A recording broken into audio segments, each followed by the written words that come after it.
Very good afternoon to one and all present here. आज हम सॉल्व करने वाले chapter number 3 of the funding के बारे में, which deals with the infrastructure investment trust के बारे में बात करते हैं। सबसे फर्स्ट क्वेश्चन है कि गाइडलाइंस क्या क्या है for the issued by the SEBI for the public issue of the unit of infrastructure investment trust के लिए।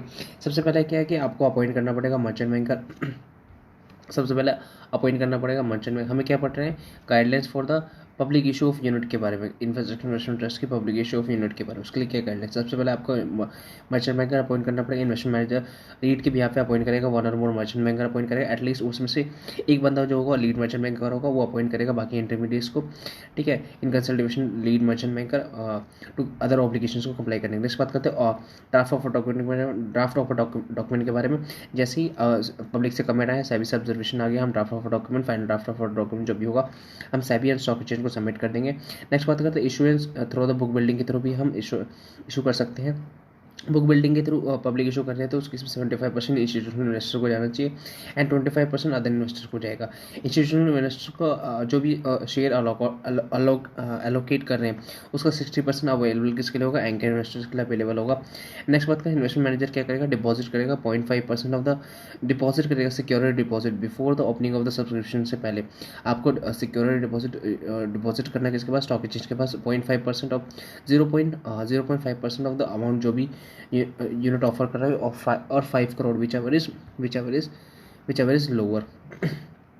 नेक्स्ट बात करते हैं पब्लिक इशू आपको ओपन रखना है मिनिमम 3 डेज मैक्सिमम 30 डेज के लिए। एंड इन्वेस्टमेंट जो भी अगर आप चाहते हो कि आपकी यूनिट इशू जो हो अंडर राइटर के थ्रू अंडर राइटर हो तो आपको अपॉइंट करना होगा underwriter as per the seven underwriter regulation 1983।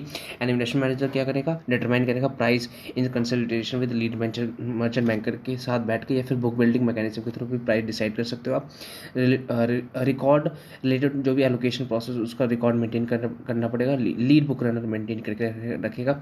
And जो भी होगा बुक बिल्डिंग प्राइस जो भी होगा उसका भी रिकॉर्ड आपको मेंटेन करके रखना पड़ेगा। नेक्स्ट बात करें, लीड मर्चेंट बैंकर सबमिट करेगा पोस्ट इशू रिपोर्ट को सेबी को, किसको? सेबी को इशू करेगा।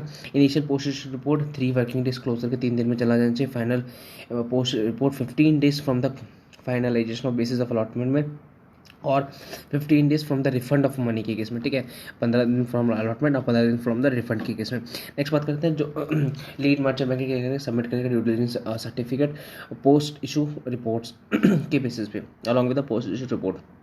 एंड पब्लिक कम्युनिकेशन होगा। पब्लिक कम्युनिकेशन कर सकते हो, लाइक एडवर्टीजमेंट पब्लिसिटी कर सकते हो, और इसमें कोई भी एक्सट्रोनियस मैटर नहीं होना चाहिए ऑफर डॉक्यूमेंट में। And post issue lead merchant banker क्या करेगा? रेगुलरली मॉनिटर करेगा ईमेल इन्वेस्टर्स ग्रीवेंसेस को पोस्ट इशू पे, सच एज अलॉटमेंट से रिलेटेड मैटर या फिर रिफंड से रिलेटेड मैटर। नेक्स्ट बात करें, लीड मर्चेंट बैंकर क्या करेगा? एक्सरसाइज करेगा, ड्यू डिलिजेंस सेटिस्फाई करेगा अपने आप को कि सारे एस्पेक्ट्स ऑफ इशू हमने कंप्लाई किए हैं, एंड इंश्योर करेगा कि इन्फॉर्मेशन जो भी कंटेन है ऑफर डॉक्यूमेंट में, ठीक है, वो ऑडिटर फाइनेंशियल स्टेटमेंट के बेसिस पे है।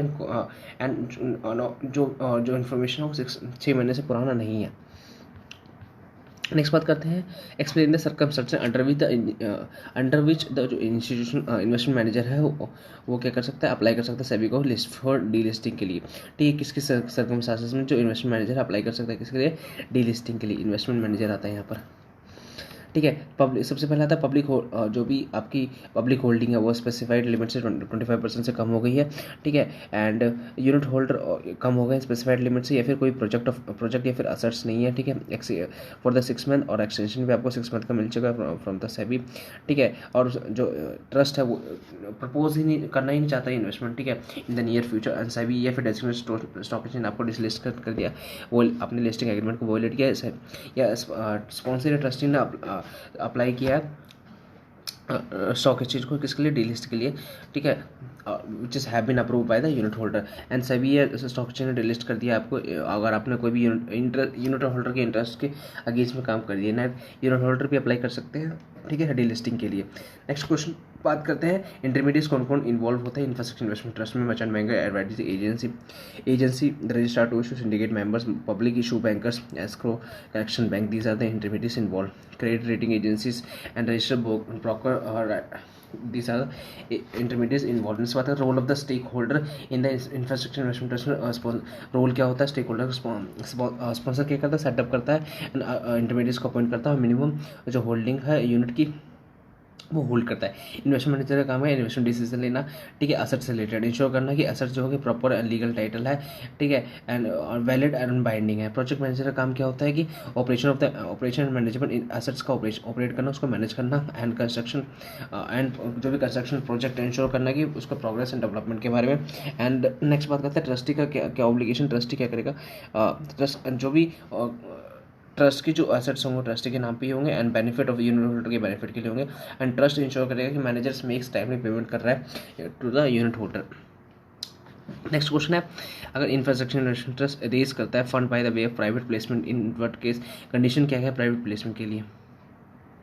यूनिट इश्यू करते हैं प्राइवेट प्लेसमेंट में, तो आपको क्या क्या कंडीशन से कंप्लाई करना है। सबसे पहले आपको प्लेसमेंट मेमोरेंडम सबमिट करना है एंड फाइनेंस प्लेसमेंट जो भी मेमोरेंडम हो सभी से फाइल करना 10 working days from the date of listing. And जो भी आपको प्लेसमेंट जो भी प्राइवेट प्लेसमेंट करोगे किसको करोगे, इंस्टीट्यूशनल इन्वेस्टर्स को या फिर बॉडी कॉर्पोरेट को करोगे, वेदर इंडिया या फॉरेन में। फॉरेन से कर रहे हो तो आपको आरबीआई की guidelines and government of India से अप्रूवल उनकी गाइडलाइंस को अप्लाई करना है।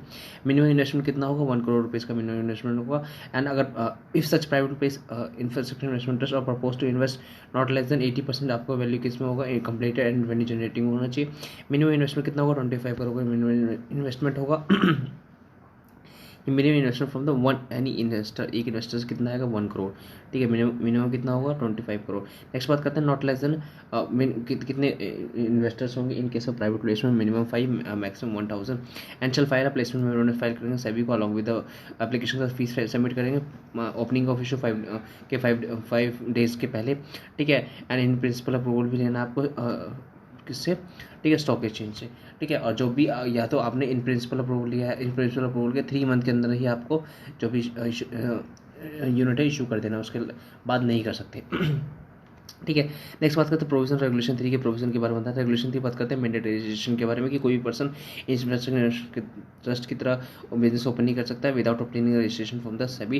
एंड एप्लीकेशन स्पॉन्सर देगा रजिस्ट्रेशन के लिए, स्पॉन्सर देगा, स्पॉन्सर एप्लीकेशन के साथ फीस सबमिट करेगा, ठीक है, ऑन द बिहाफ। हाँ, अच्छा, नेक्स्ट बात करते हैं एंकर इन्वेस्टर के बारे में। स्ट्रेटेजिक इन्वेस्टर पार्टिसिपेट कर सकता है पब्लिक ऑफर में, ठीक है, एज ए एंकर इन्वेस्टर, ठीक है। Anchor investor make an application value minimum कितना होगा, 100 मिलियन, ठीक है, इन द पब्लिक इशू में। And investment manager on behalf of infrastructure investment में allocate 60% of the portion available, जो भी इन्वेस्टर इंस्टीट्यूशनल इन्वेस्टर्स के लिए हमने पोर्शन रखा था उसका 60% किसको जाएगा, स्ट्रेटेजिक इन्वेस्टर्स को जाएगा, जो भी एंकर इन्वेस्टर्स होंगे, ठीक है। एंड एलोकेशन जो भी एलोकेशन हम कर रहे हैं, allocation to the anchor investor shall be discretionary basis पे होगा and subject to the minimum 2 investors होंगे।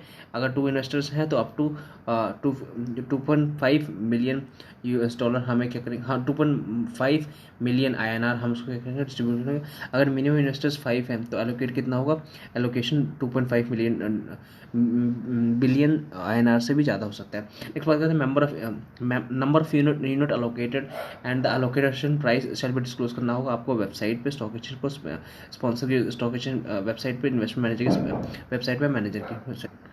नेक्स्ट बात करते हैं anchor investor shall have a bring to, अगर कोई डेफिशिएंट है, ठीक है, कट ऑफ प्राइस में, तो उसको कौन लेके आएगा, एंकर इन्वेस्टर लेके आएंगे। लॉक इन होगा किसके लिए, 30 डेज का लॉक इन होगा, ठीक है। बट अगर lock in should be the 1 year हो जाएगा, strategic investor is investing as a anchor investor invest कर रहे हैं तो लॉक इन कितना हो जाएगा, 1 ईयर। अगर स्ट्रेटेजिक इन्वेस्टर एंकर इन्वेस्टर नहीं है तो लॉक इन कितना होगा, 30 डेज का, ठीक है। अगर bidding for the anchor investor 1 day prior open हो जाएगा, ठीक है, पब्लिक इशू को 1 डे प्रायर ओपन हो जाएगा। नेक्स्ट बात करते हैं guidelines for the preferential issue.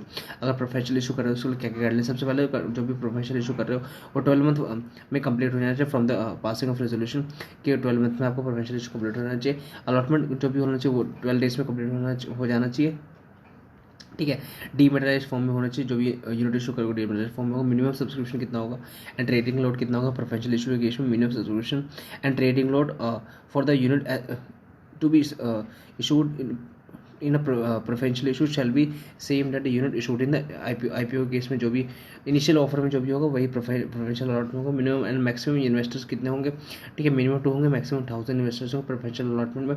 Relevant date to for the purpose of preferential issue, relevant date कौन होगा, जो भी कमेटी ऑफ डायरेक्टर डिसाइड करेंगे। एंड नेक्स्ट बात करें unit to be issued in a preferential issue shall be same class जो कि पहले आपने इशू कर रखा है उसी सेम क्लास का होना चाहिए। And listed on stock exchange पर लिस्ट होगा having the nation wide trading terminal, ठीक है। नेक्स्ट बात करते हैं what are the requirement for the offer document के लिए क्या क्या रिक्वायरमेंट है, ऑफर डॉक्यूमेंट के लिए क्या क्या रिक्वायरमेंट है, एंड उसका एडवर्टीजमेंट का क्या क्या रिक्वायरमेंट है। रेगुलेशन में 15 of the SEBI infrastructure investment trust regulation 2014 बात करता है ऑफर डॉक्यूमेंट पर, ऑफर डॉक्यूमेंट और जो भी प्लेसमेंट मेमोरेंडम होगा, ठीक है, उसमें material true correct adequate disclosure होना चाहिए, ताकि जो इन्वेस्टर से इन्फॉर्म डिसीजन ले पाएँ, ठीक है, एंड वो क्या नहीं होना चाहिए, अगेंस्ट में नहीं होना चाहिए, मिसलीडिंग इन्फॉर्मेशन या फिर अंडर स्टेटमेंट नहीं होना चाहिए, उसमें मिस स्टेटमेंट नहीं होना चाहिए, ठीक है, उसमें कोई भी गारंटेड रिटर्न नहीं प्रोवाइड होना चाहिए, ठीक है, आपको डिस्क्लोज करना है जो भी इंक्लूड सच आता है डिस्क्लोजर जो कि सेबी स्पेसिफाई करता है। ऑफर डॉक्यूमेंट में जो भी इन्फॉर्मेशन होगा as per the schedule 3 of this regulation के हिसाब से होगा। And advertisement of offer document पर बात कर रहे थे कि एडवर्टीजमेंट जो भी होगा वो नो एडवर्टीजमेंट, अगर आप प्राइवेट प्लेसमेंट कर रहे हो तो कोई भी एडवर्टीजमेंट नहीं होना चाहिए।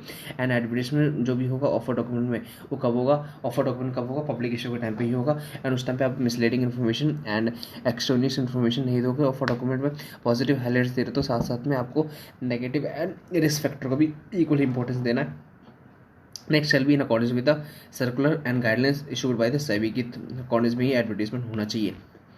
नेक्स्ट बात करते हैं discuss the 4 condition which are required to be satisfied, हमें सेटिस्फाई करना condition for the preferential issue of the unit के बारे में। टू द इंस्टीट्यूशनल इन्वेस्टर्स को हम प्रेफरेंशियल इशू कर रहे हैं उसके लिए क्या क्या कंडीशन है। सबसे पहला कंडीशन क्या है कि जो भी प्रेफरेंशियल इशू कर रहे हो वो इन रीड के रेगुलेशन के हिसाब से होना चाहिए। एंड फॉलोइंग द कंडीशन क्या है, सबसे पहले आपको यूनिट होल्डर का रिजोल्यूशन लेना है कि यूनिट होल्डर अप्रूव कर रहे हैं फॉर द प्रेफरेंशियल इशूज़ के लिए। एंड आपको कंप्लाई करना है डायरेक्शन कंप्लाई करना है continuous listing agreement and disclosure obligations को। एंड आपको कंप्लाई करना है minimum public unit holder requirement को as stipulated under the regulation में जो भी गिवन है। प्रेफरेंशियल इशू नहीं करोगे, preferential issue of the unit of the REIT has been made, आप जैसे ही आपका रिलेवेंट डेट है उस रिलेवेंट डेट के 6 मंथ में आपको प्रेफरेंशियल इशू हो जाना चाहिए। That's it for this chapter. Bye bye.